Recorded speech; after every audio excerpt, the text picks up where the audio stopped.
لا تسب الاموات،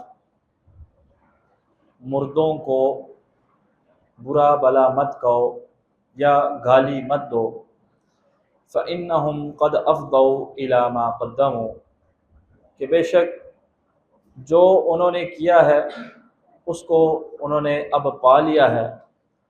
اخرجہ البخاری، اس حدیث کو امام بخاری رحمہ اللہ نے ذکر کیا ہے۔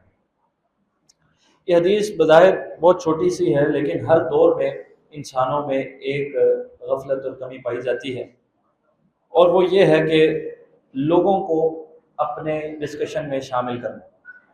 یہ انسانوں کا شروع سے ایک طریقہ رہا ہے کہ دوسرے انسانوں کو اپنی مجلس کی رونق بناتے ہیں ان کی عدم موجودگی میں۔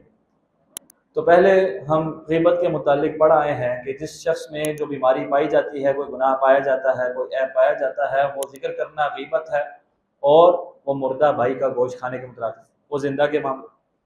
اب ایک آدمی بندہ مومن دنیا سے جا چکا ہے، مسلمان تھا، اس میں کچھ خرابیاں بھی تھیں، مجھ میں آپ میں کتنی خرابیاں، ہر انسان میں ہوتی، اس میں خرابیاں تھیں، وہ چلا گیا اس دنیا سے۔ اب اس کی برائیوں کو ذکر کرنا دور نیز سے منع ہے۔ لا تسبوا، ان کو برا بلا نہیں کہتے، نہ ہی گالی دینی ہے۔ کیوں؟ اگر تو وہ برے تھے تو اب اللہ کے ہاں وہ جا چکے ہیں، وہ بہترین جزا و سزا دینے والا ہے، جس کے وہ لائق ہیں ان کو مل جائے۔ اور اگر وہ بخشے جا چکے ہیں، اللہ رب العزت نے کیا پتہ انسان اس دنیا سے جانے سے قبل کیسی توبہ کر کے کہ اللہ کو پسند ہے، اللہ نے اس کو بخش دیا، جنت دے دی۔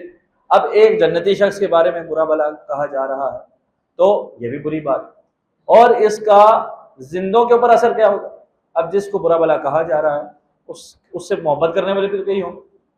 اب مجھے کوئی پسند کرے گا، کوئی نہیں کرے گا۔ جو مجھ سے محبت کرتے ہیں ان کے سامنے جب مجھے کوئی ناپسند کرنے والا برا بلا کہے گا تو جو مجھے پسند کرتے ہیں ان کو برا لگے گا، ان کو بھی تکلیف۔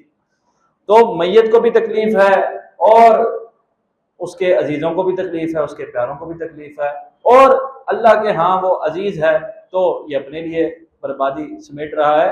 اور زندہ کے لیے جب غیبت بہت بڑا گناہ ہے تو دنیا سے جا چکا ہے، وہ تو اس سے بھی بڑا گناہ ہو سکتا ہے۔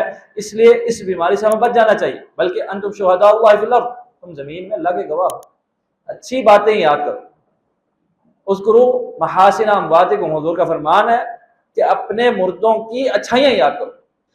برائیاں بھی ہیں ہر انسان، لیکن جو خوبیاں تھیں ان کو ڈسکس کرو، ان کو اجاگر کرو، ان کا بیان کرو۔ کوئی برائیاں تھیں تو اس پہ پردہ ڈال دو، اللہ تمہارے گناہوں کے اوپر اور تمہارے اوپر پردہ ڈالے گا۔